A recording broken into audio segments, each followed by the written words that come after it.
You should never speak negative about the other parent in front of the child. That child is half each parent, and when you do that, you're also speaking negative about the child. When you speak negative about the other parent in front of a child, it can definitely create conflict, but the worst thing that can do is it puts your child in a position to where they feel like they have to choose between the parents, and that's not fair to the child. So from a legal standpoint, it can cause issues if you talk negative about the other parent in front of the child.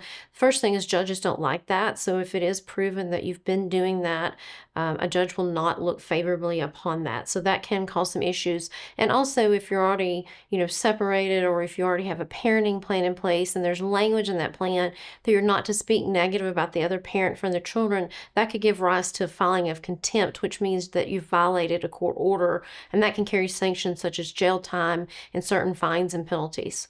So with co-parenting, anytime we finish a case, we send a client basically called a closure letter, and we tell you to keep documenting communications with the other parent, because you never know when you might need that in the future. So there's different things you can do. A lot of times now people use co-parenting apps. There's different ones out there, but it's an app that the parents use to communicate. That way everything's documented, everything's backed up, because sometimes it gets confusing when parents might text one day and then email the next day. So years down the road, when we're in the middle of another custody case, we're trying to piece all that together. So some of the newer co-parenting apps out there are really effective tools for communication between parents.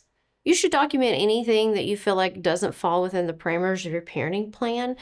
So for example, if the other parent's speaking negatively about you, you should document that. And a lot of times I tell people, your child may come back and tell you the other parent is saying something bad.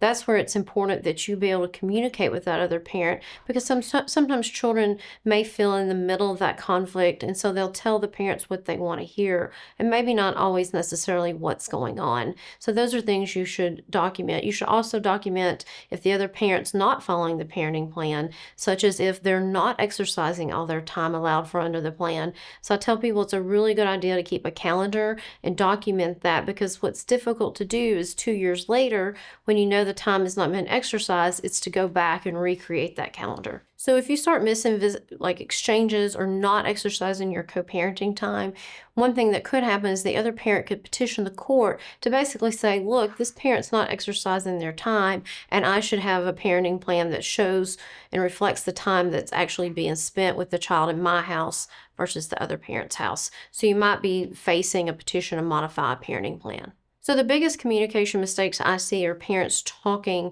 in a negative manner to each other.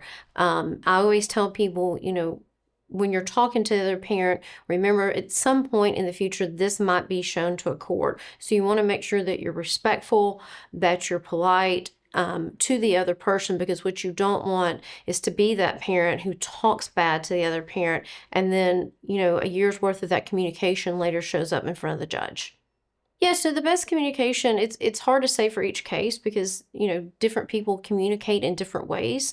We have many cases where everything needs to be in writing, it needs to be documented.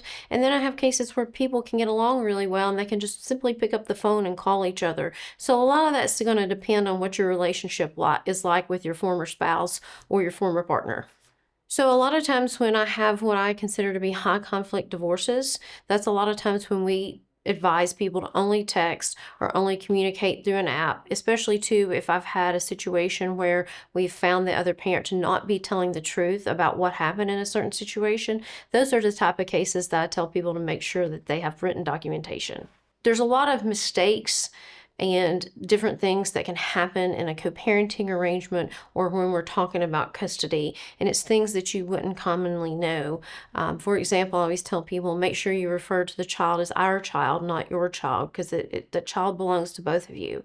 But if you're not certain how you should be communicating with your spouse or your soon-to-be former spouse, please feel free to reach out to us at Mandy Hancock Law, and we will be glad to help you through the way.